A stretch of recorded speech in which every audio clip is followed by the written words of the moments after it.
Queridos, olá, tudo bem?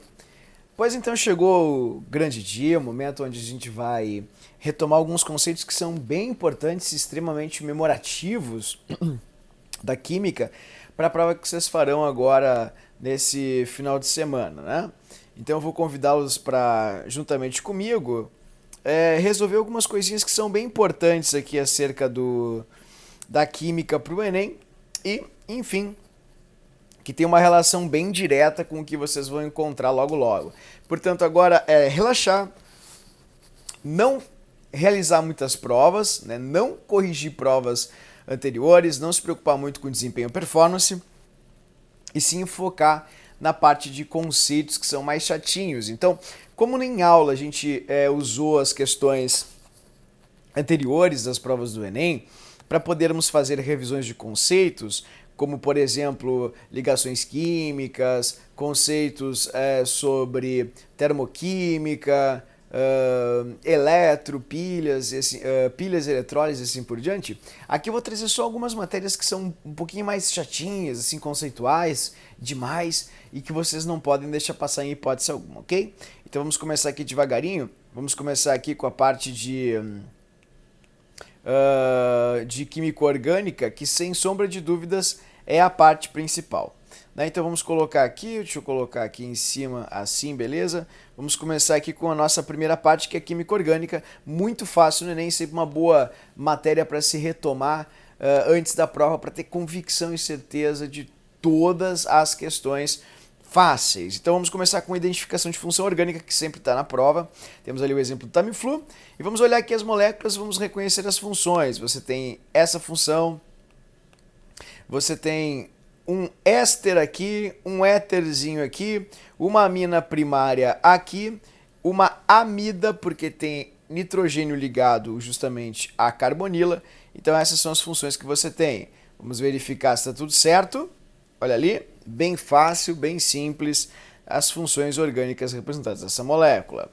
Próxima questão. Está ali a amoxicilina, lembra que o Brasil viu um surto de sífilis incomensurável, os casos são muito numerosos, então é provável que eles perguntem, a ação da sífilis é por um intermédio de ação bacteriana, e para você acabar com bactérias você precisa de amoxicilina, você precisa de penicilina, benzetacil, ou seja, derivados da penicilina produzida por um fungo, feita ou descoberta por Alexander Fleming, lá em meados do século XX.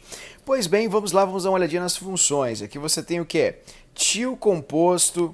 Você tem éster, não, querido, ácido carboxílico, tio éter ou tio composto. Você tem uma amida cíclica aqui. Você tem mais uma amida aqui e tem uma aminazinha aqui. Vamos ver? Não, não vamos ver. Trancou. Beleza. Vamos ver se agora vai. Não, não vai não. Que bom. Tá, vamos ver se vai agora aqui. Não. Vamos descartar aqui. Fechou. Que beleza. Tecnologia é sempre uma alegria. Tá ali tio composto, amina, ali amida, ácido carboxílico. Todo mundo ali como o professor marcou, como o professor mostrou pra você. Ok? Então tá ali direitinho a molécula. Deixa eu só pegar aqui pra tirar direitinho aqui. Isso, apagou. Fechou. Beleza. Queridos, aqui, a parte da amida, que é a cíclica, essa partezinha aqui, ó, deixa eu marcar ali para você, essa partezinha aqui, ela é importante porque essa parte é uma parte muito estável, e por ser uma parte muito estável, ela acaba sendo uma parte muito suscetível à ação de enzimas bacterianas, e assim as bactérias não conseguem construir sua parede celular, porque essa substância absorve essas enzimas bacterianas. Então você acaba matando bactérias por intermédio disso. Então uma questão interessante, pode ser questão de prova no seu domingo, na parte de ciência da natureza. Depois você vai ter então das funções, de identificação de funções orgânicas, mais uma molécula aqui com outras funções. O que você tem? Álcool, não fenol, cuide. Éter, porque tem oxigênio entre carbonos. Agora sim fenol, porque tem hidroxila fenólica, que é OH ligado ao aromático. E aqui uma amina terciária, porque está ligada a 3 outros carbonos. Ok?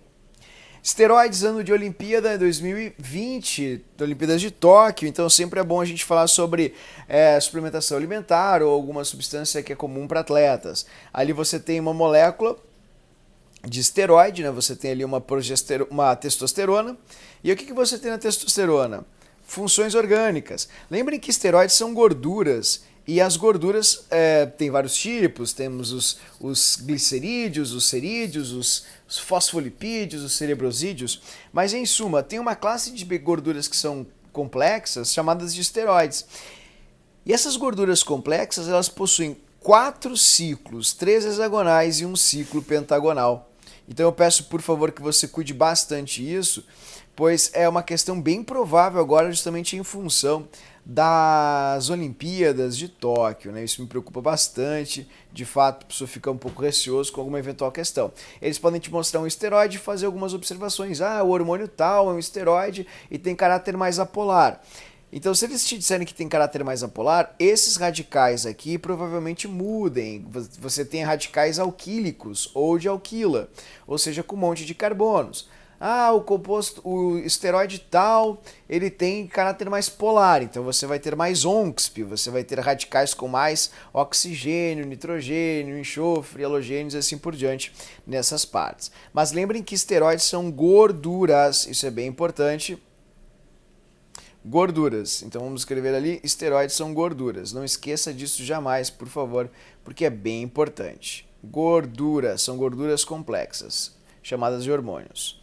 Glifosato sempre é uma questão importante por causa dos pesticidas ou defensivos agrícolas. No glifosato você tem aqui o radical de ácido fosfórico, ácido carboxílico e uma amina secundária.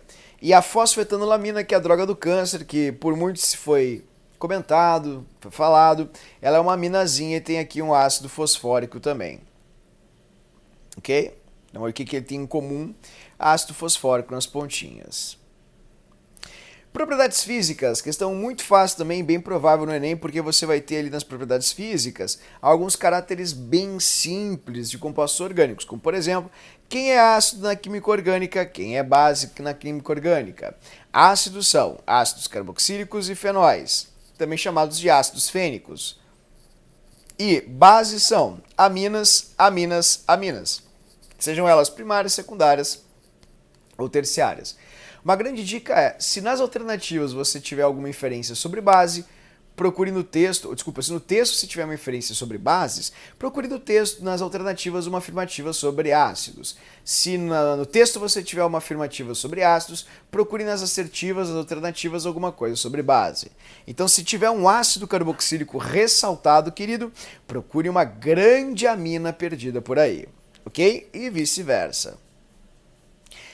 Quais são os conceitos de bases e ácidos de Lewis e de Bronsted também? Vamos lá?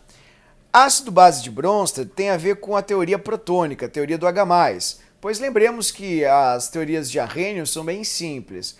H+ doado em meio aquoso é caráter de ácido de Arrhenius e OH- liberado em meio aquoso é caráter de base de Arrhenius. Então, Arrhenius disse que H+ é ácido e OH- é base. Bronsted disse que H+ doado é característica de um ácido, como você pode ver aqui, ó, HCl doou para água, então ficou Cl-.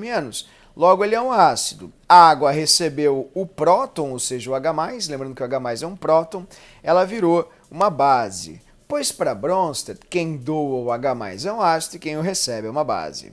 Já Lewis tem a teoria mais chatinha para muitos, na opinião de muitos estudantes, entretanto, ela é uma teoria que é bem recorrente. Para Lewis, você trabalha com ácido base a partir dos pares eletrônicos. Quem recebe o par de elétrons, preste atenção, é chamado de ácido. E quem doa o par eletrônico é chamado de base. Ok? Dessa forma, veja bem, você vai ter como ácidos, normalmente substâncias que são chamadas de eletrófilos, que são cátions, ou substâncias sem o PEL, que é sem o par de elétrons. E bases são substâncias chamadas de nucleófilos na química orgânica ou que possuem PEL, que é o par de elétrons livres. Veja, aqui você tem uma clara base de Lewis, porque é um ânion, e aqui você tem um átomo central sem PEL. Deste modo, você tem um ácido de Lewis. o O-2 dou o parzinho eletrônico para o S, como você vê ali, e aí você vai ter então ele atuando como uma base e o SO3 como um ácido. Propriedades físicas ainda no quesito caráter hidrofóbico e hidrofílico. Aqui você tem hidrofóbico porque ele não tem afinidade com água e aqui você tem hidrofílico porque ele tem afinidade com água. Lembrem, por favor, queridos, que semelhante dissolve semelhante. Isso quer dizer que substâncias com caráteres polares têm interação entre si e com caráteres apolares também. Agora, com caráteres opostos, não. Lembrem, por favor, do Chomsky. Sempre falo. Ó, sh, que é C e H, indica caráter apolar. E o onxp, assim, vai ser caráter polar. Tá? Então, C e H sempre vai indicar para você caráter hidrofóbico. Quanto mais oxigênio, nitrogênio, enxofre, halogênios e fósforo, maior vai ser o caráter hidrofílico, mais polarizada vai ser a substância. Então é bem interessante salientar isso, pessoal, porque vai ter muita associação em relação a isso, aos caráteres polares e apolares, e você vai resolver na química orgânica só contando carbono e hidrogênio, ou ONXP, que é oxigênio, nitrogênio, halogênios, enxofre ou fósforo. Quanto maior for o número de ONXP, mais átomos polarizantes, mais hidrofílico. Quanto maior for o número de carbonos e hidrogênios, mais hidrofóbico, menor é o caráter polarizante. Não esquece dessa. Outra matéria que é muito importante é isomeria. A plana é difícil de cair, mas vamos dar uma revisadinha. Quando as funções forem diferentes, chamamos de isomeria de função. Quando as cadeias forem diferentes, como você vê, ramificada ou normal, se chama de isomerismo de cadeia. Se a posição das ligações duplas, triplas ou, enfim, radicais forem diferentes, você vai chamar de isômero de posição. Quando houver mudança na localização do heteroátomo, você chama de compensação ou metameria. E se houver o enol entrando em equilíbrio tautomérico, você chama de tautomeria, que é o enol virando ou aldeído ou cetona. Agora, de fato, as que mais caem são geométrica e ótica. Ambas exemplos de isomerismos espaciais, também chamados de estereoisomeria. Na geométrica, você tem carbonos amarrados por dupla e na geométrica também você pode ter carbonos amarrados por círculo. Veja, quando você tem carbonos amarrados, que são carbonos que não têm livre rotação, um independente do outro, você vai ter que ter radicais diferentes no carbono da esquerda, radicais diferentes no carbono da direita. A mesma premissa ela é válida para carbonos amarrados por ciclos, onde você vai ter em um destes carbonos radicais diferentes e no outro também. Quando esses radicais diferentes polarizantes forem ou estiverem no mesmo lado, como o caso das bolinhas verdes, que são semelhantes que você pode ver aqui, a gente chama de cis, que são os isômeros polarizados, porque os radicais polarizantes puxam os elétrons para si, tornando este lado negativo e o outro consequentemente positivo. Vejam que as propriedades físicas dos cis são maiores, mais intensas, mais acentuadas do que as dos trans-Z. Lembrando que Z e E são símbolos que você usa para cis e trans. Veja que no trans, os radicais aqui polarizantes, que são os radicais mais eletronegativos, os que possuem mais elétrons, eles estão nas posições transversais, transversais. E aí o que acontece, querido? Quando eles estão nas posições transversais, o vetor resultante é igual a zero. Logo, você vai ter uma molécula mais apolar, veja pelas propriedades físicas, que são mais tênues, e no cis, mais polar. Veja que você pode perceber pelas propriedades físicas que são mais acentuadas. Carbono quiral é sempre uma baita pedida para o Enem, eles adoram perguntar quando temos carbono quiral. O carbono quiral é um carbono que tem 4 radicais diferentes ligados a si. Portanto, o carbono quiral não pode ter ligação dupla e nem ligação tripla. Haja vista que, se assim o for, não haverá 4 radicais diferentes entre si. Quando você tem um carbono quiral em cadeia aberta, basta você simbolizar ele, marcar, destacar como quiral, se e somente se ele tiver 1, 2, 3, 4 radicais diferentes. Já na cadeia fechada, ele precisa ter 2 radicais diferentes fora dela e a cadeia precisa ter lados diferentes, para ser assimétrico. Quando o carbono quiral aparece, ou seja, quando você tem um carbono quiral de 4 radicais diferentes, você vai ter enantiômeros, um destro e um canhoto, o canhoto e o destro. O destro é diferenciado do canhoto pelo desvio da luz. O destro desvia a luz em ângulos positivos e o canhoto desvia a luz em ângulos negativos. Chamamos o destro de destrógeno e o canhoto de levógeno. Se houver uma mistura de 50% de cada um desses isômeros, a gente forma um racêmico, que é uma mistura que não apresenta o desvio da luz polarizada, sendo impossível você saber se tem mais destrógeno, mais levógeno, pois é 50-50. Então você vai ter a luz passando, digamos assim, sem sofrer desvio. Então até não me expressei muito bem, não é que seja impossível, na verdade é possível, você tem um racêmico, então você tem 50% de cada um. Quando a luz bate na mistura e é desviada para a direita, chamamos de destro. E é desviada para a direita porque dentro da mistura existem mais isômeros destros. Quando a luz bate na mistura e é desviada para a esquerda, chamamos de canhoto. Isso ocorre porque tem maior quantidade de isômeros canhotos, ou seja, levógenos.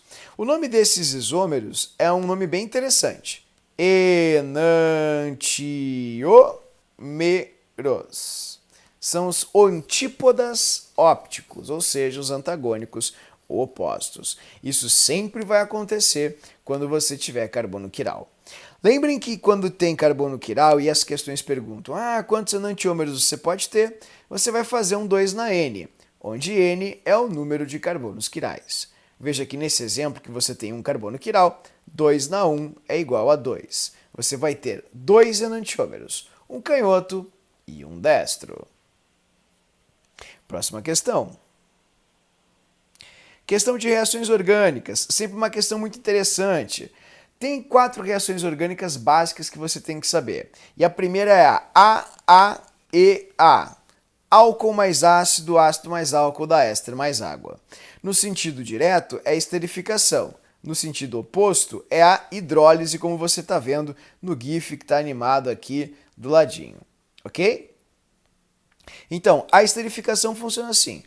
O OH do ácido e o H do álcool acabam gerando água. E tudo que sobra, olha o verdinho e o amarelinho, se unem formando o que chamamos de éster. Esse é um processo chamado de esterificação. Quando você tem oxidação de álcoois, eles podem oxidar se forem primários ou secundários. Caso sejam terciários, não oxidarão. Primário é o álcool que possui o OH ligado a um carbono primário. Quando isso acontece, você vai ter oxidação do tipo AAA. O álcool sempre vai oxidar aldeído e depois a ácido carboxílico. Lembrando, queridos, que um carbono primário é o carbono ligado a um ou a nenhum outro carbono. Quando o carbono for secundário, você vai ter um álcool secundário caso tenha o OH ligado a um carbono secundário. Quando o seu carbono for secundário, você vai ter um álcool secundário. Você vai lembrar da oxidação AC, com AC, C de cetona, C de secundário. Mas você é disléxico, né? O professor é didático e bem mangolão. Mas grava isso. AC de A, álcool, C, cetona, C de secundário. Se for terciário, não vai acontecer oxidação. As reações de substituição eletrofílica de hidrocarbonetos acontecem em alcanos e aromáticos. Nos aromáticos, a substituição é um pouquinho mais complexa, né? Ela não é simples assim. Os alcanos. Entretanto, os aromáticos, que são os mais populares, elas acontecem de forma bem simples, como você pode ver.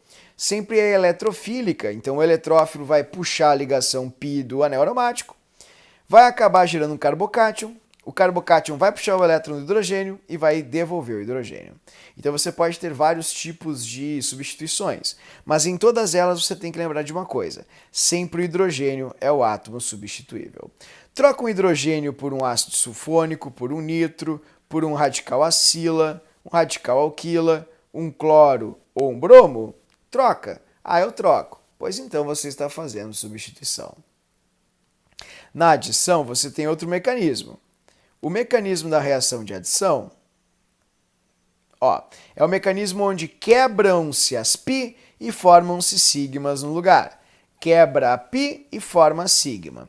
Então, tudo que você for adicionar vai entrar na ligação π e vai acabar formando ligações sigma, ok? Jamais esqueça disso, porque é uma parte bem fácil e bem cobrada na prova. Uma dica: hidrogenação. Quando você coloca hidrogênios, você está fazendo uma hidrogenação. O hidrogênio vai entrar aqui na molécula, quebrando uma ligação π e formando uma ligação sigma no lugar. Reações de adição acontecem em alcenos, alcinos, alcadenos, em compostos que possuem ligação ou ligações do tipo π, não aromáticas. Okay?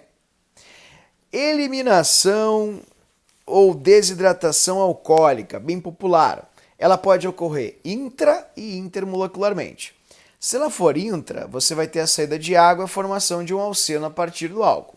Se ela for inter, você vai ter a desidratação de dois álcoois, formando um éter. Lembrando que se é inter ou se é intra, tem que ser dito para você, porque ambas desidratações são ou ocorrem em meio ácido. Química geral, queridos, uma revisão de conceitos bem trancados, bem engessados, lá da parte de inorgânica. Vamos revisar algumas coisinhas assim mais pontuais para resgatar conceitos e nomenclaturas de compostos inorgânicos.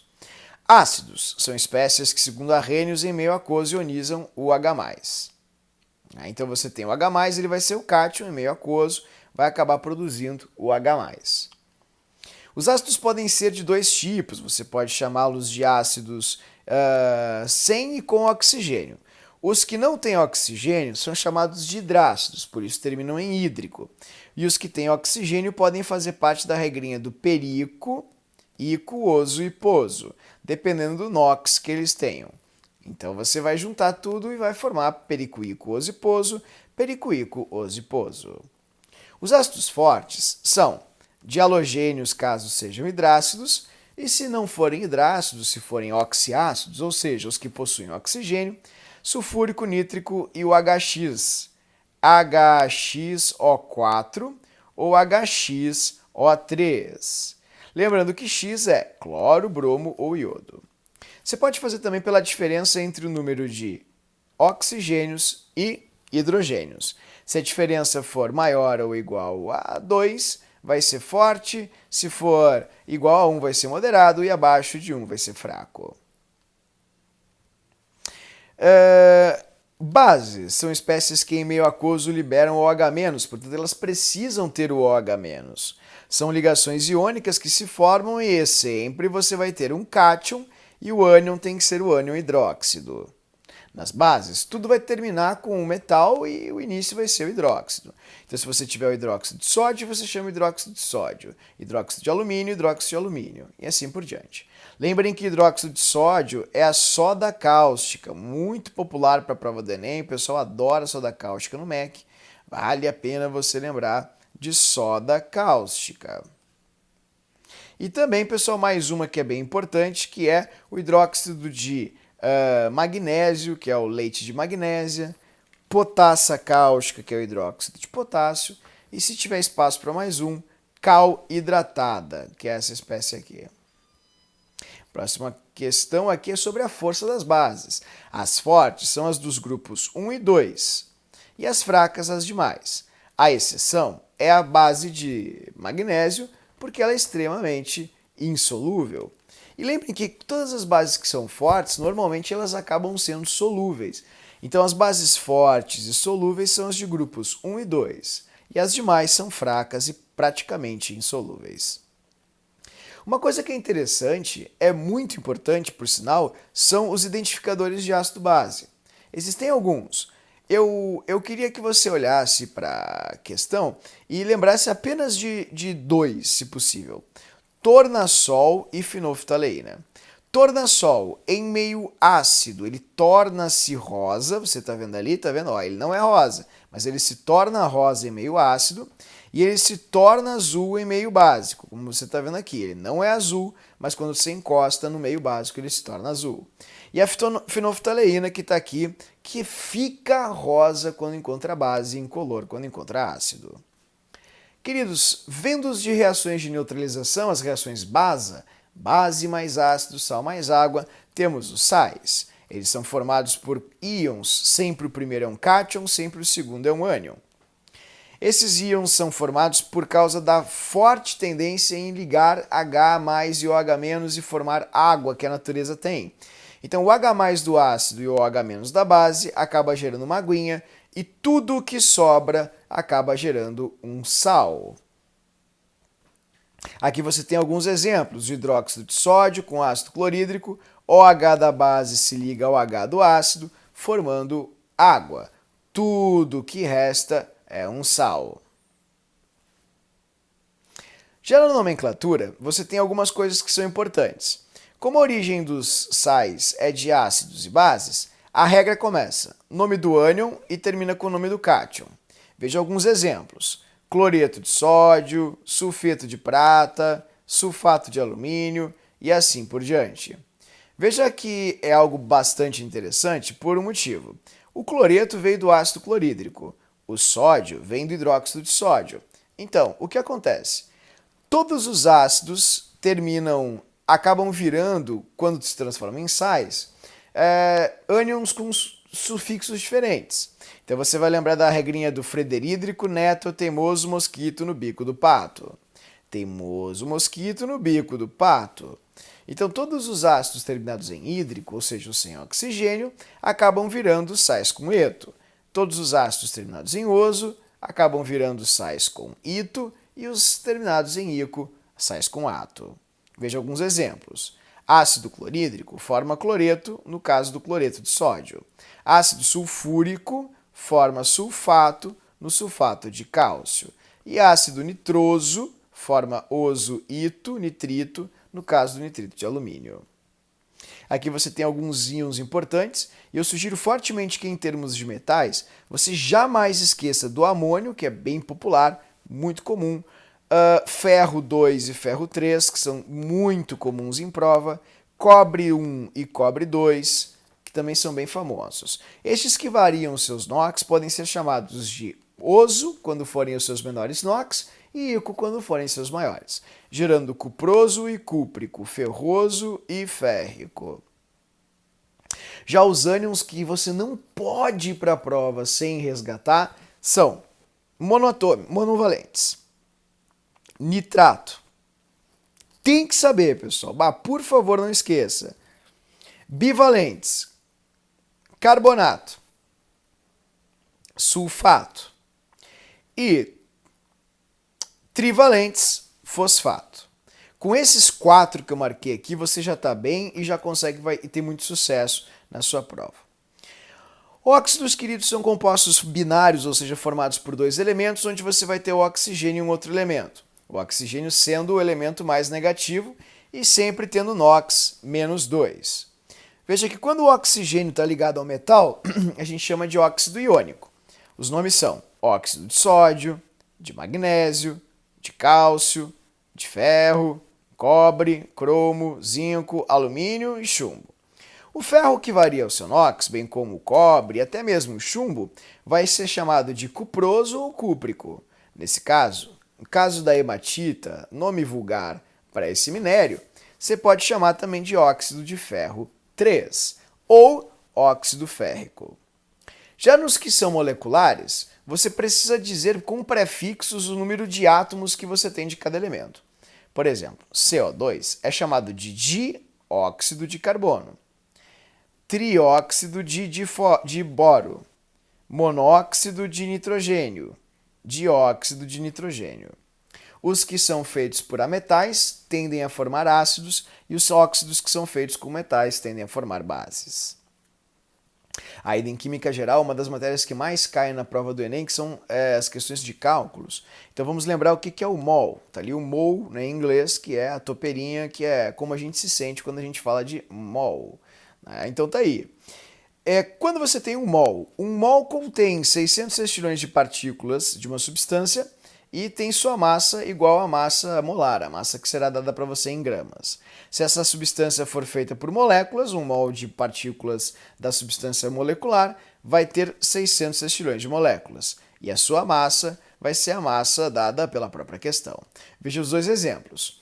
Um mol de ferro tem 600 sextilhões de átomos de ferro e 56 gramas desse elemento. Lembrando que 56 gramas é a massa molar do ferro e é dada para você. O gás carbônico, em quantidade de 1 mol, vai ter 600 sextilhões de moléculas e 44 gramas de gás carbônico. Essa massa, obviamente, dada para você na própria questão. Quando se fala em gases, é legal lembrar que você vai ter também 1 mol em gases. Como os gases não têm interações moleculares, 1 mol de qualquer gás vai ter sempre a mesma quantia, 22,4 litros. Se houver alguma alteração de temperatura ou pressão, ou seja, se não for na CNTP, esse valor muda. E aí você aplica um PV igual a nRT para fazer essa correção.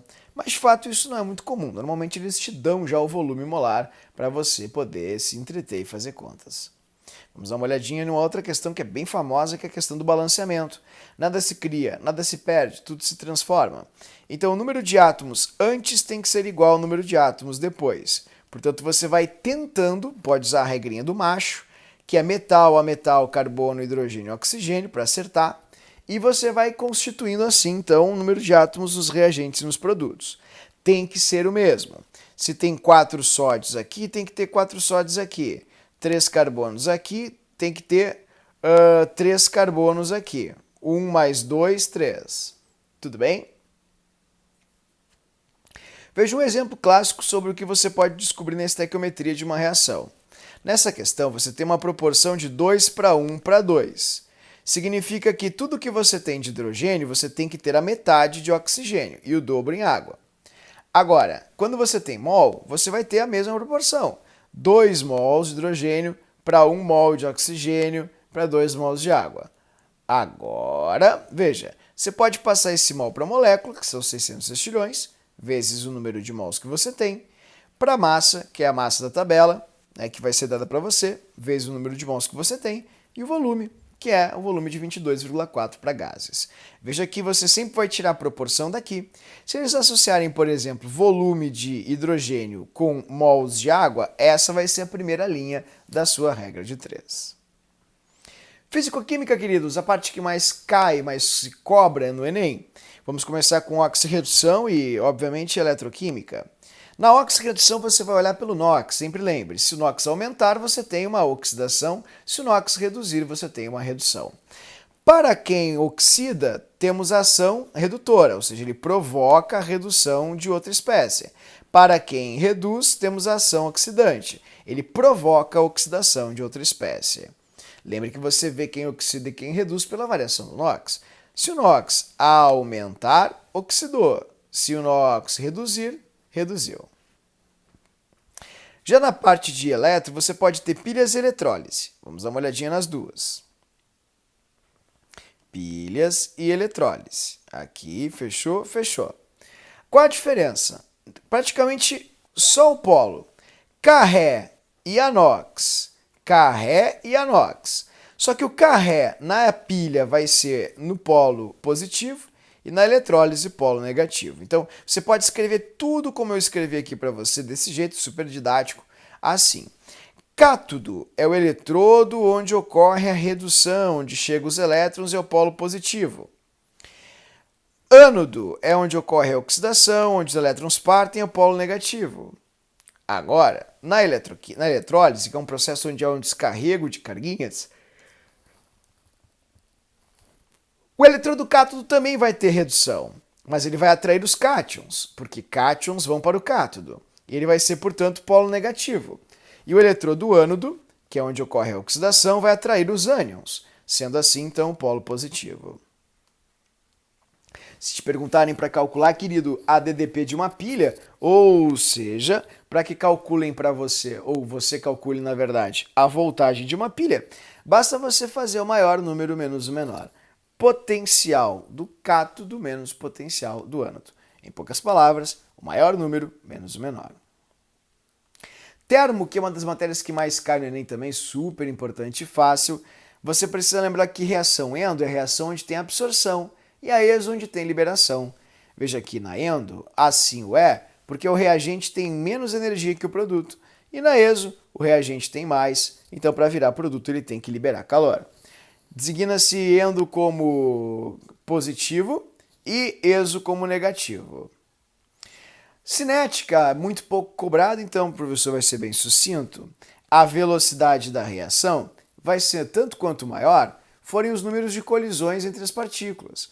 E o que pode aumentar a colisão entre partículas? Colisões efetivas, que são aquelas que ocorrem com orientação adequada, favorável e energia suficiente. Quando você tem grande área de contato, grande pressão, alta temperatura, muita concentração e catalisador. A superfície de contato vai expor mais os átomos, né? Então vai ter mais reação. Pressão, quando aumenta a pressão, você vai ter redução de volume e as moléculas têm menos espaço e acabam colidindo mais entre si. Temperatura, as moléculas quando acrescidas se agitam mais e ao se agitarem mais, batem mais umas contra as outras. Concentração, quanto mais partículas você tiver, mais colisões você vai ter e mais reação por segundo você também vai ter. Catalisador é uma substância que acha uma rota alternativa para a reação química, fazendo com que você tenha menor energia de ativação. Vamos dar uma olhadinha nisso? Energia de ativação, que é a energia necessária para que a reação ocorra, é a energia que vai do reagente até o cume do morrinho, que chamamos de complexo ativado. Quando tem catalisador, o catalisador promove uma rota alternativa na qual você tem um abaixamento da energia de ativação. Veja que a energia de ativação de nada tem a ver com ΔH. O ΔH é sempre HP menos HR, ou seja, energia dos produtos menos energia dos reagentes. Quando falamos em equilíbrio químico, 3 coisas são importantes. A primeira, constantes.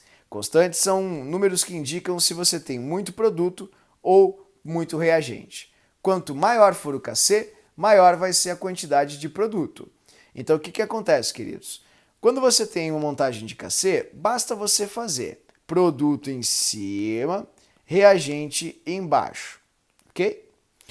C é produto, Czinho é a molaridade, você vai transformá-la em ordem, como você viu. Você pode fazer isso também com pressão, mas a pressão é mais específica para gases. Entretanto, tanto Kc quanto Kp indicam a mesma coisa, se o rendimento da reação é grande ou se o rendimento é pequeno. Deslocamento de equilíbrio é aquele processo onde você trabalha com a teoria das compensações de Le Chatelier. Então, se você aumentar reagente, a reação desloca para o produto. Se você aumentar produto, a reação desloca para o reagente. Se você diminuir produto, a reação desloca para o produto. Se você diminuir reagente, a reação desloca para o reagente. Porque tem que compensar, né? E você pode usar aqui a teoria da balança, quando você quer saber para onde que vai. Se vai para o reagente, vai para o produto, basta você fazer ali a análise da compensação e ver para onde a reação vai. Aumentou de um lado, desloca para outro, retirou de um lado, desloca para o mesmo. Pressão. Quando você aumenta a pressão, o que acontece? Você vai ter uma redução de volume. E a redução de volume vai gerar o quê? Uma diminuição de espaço, favorecendo a substância menos volumosa, ou seja, de menor número de partículas gasosas.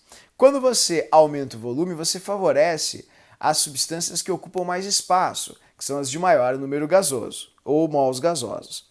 E quando se aumenta a temperatura, desloca-se para o lado endo. Quando se reduz a temperatura, desloca-se para o lado exotérmico. Vejamos então, como posso fazer para deslocar o equilíbrio para a direita? Você pode aumentar o reagente, fazendo com que a reação desloque para a direita, retirar produto, fazendo com que ela desloque para a direita também, diminuir a temperatura, porque esse aqui é o lado exo, desloca para o lado exo, ou aumentar a pressão, porque esse é o lado de menor volume gasoso, tem apenas 2 mols, então enquanto este tem 3. Ok? Lembrem que somente a temperatura é capaz de influir na constante, queridos, como nós trabalhamos bastante em aula. E Le Chatelier é algo bem importante. Sólidos puros e líquidos puros não variam os equilíbrios, ok? Para finalizar, os caráteres dos meios. Se H+ e OH- forem iguais, você tem meios neutros. Mais H+, que caracteriza ácido, indica meio ácido. E mais OH- que indica meio básico, básico. Como você faz isso? Analisando pelas concentrações. Uma delas é a concentração de H+, que a gente chama de pH. pH é o númerozinho que fica lá em cima na concentração de H+, como você pode ver. Por exemplo, concentração de H+ igual a 10 dá menos 3, vai te dar um pH de 3. Quando o pH é abaixo de 7, você tem um pH ácido. Acima de 7, básico. Quanto mais perto de 0, mais ácido ele é. Quanto mais perto de 14, mais básico ele é. Ok? Então isso é bem importante, super fácil. E não esqueça que se for 7, é neutro. Jogando água, lembrem que o pH vai caminhar, independentemente de onde ele está, para 7, para pH neutro. Queridos, fica a dica então, a frasezinha motivacional. Eu queria desejar uma grande e uma ótima prova para vocês. Façam com estratégia, façam com cautela, façam com calma, façam pelas questões ditas como fáceis, deixem as difíceis para depois. E eu tenho certeza que vocês fizeram por onde, se esmeraram, tiveram uma dedicação incrível esse ano e isso tem uma recompensa, vocês vão perceber agora. Só precisa desse último instante, desse último obstáculo, no qual você vai precisar de muita inteligência emocional, muito sangue frio, muita seriedade e principalmente acreditar em você como eu acredito em vocês e sempre disse isso e fiz questão de enfatizar. Então um grande abraço, foi uma grande honra ter sido professor e educador de vocês durante esse período. Espero que vocês alcancem os objetivos almejados de vocês e, enfim, as suas conquistas, porque o que os motiva, sem sombra de dúvidas, é a ideia e a consolidação de um propósito. Assim a gente consegue superar todas as adversidades e as intempéries que a vida às vezes nos apresenta. Então um grande abraço. Boa prova para você, estamos torcendo por você, são os votos da equipe do Núcleo, né? E também, obviamente, os meus. E, enfim, nos vemos após a prova, porque depois tem mais, tem a URGS. Um grande abraço, até a próxima e tchau, tchau!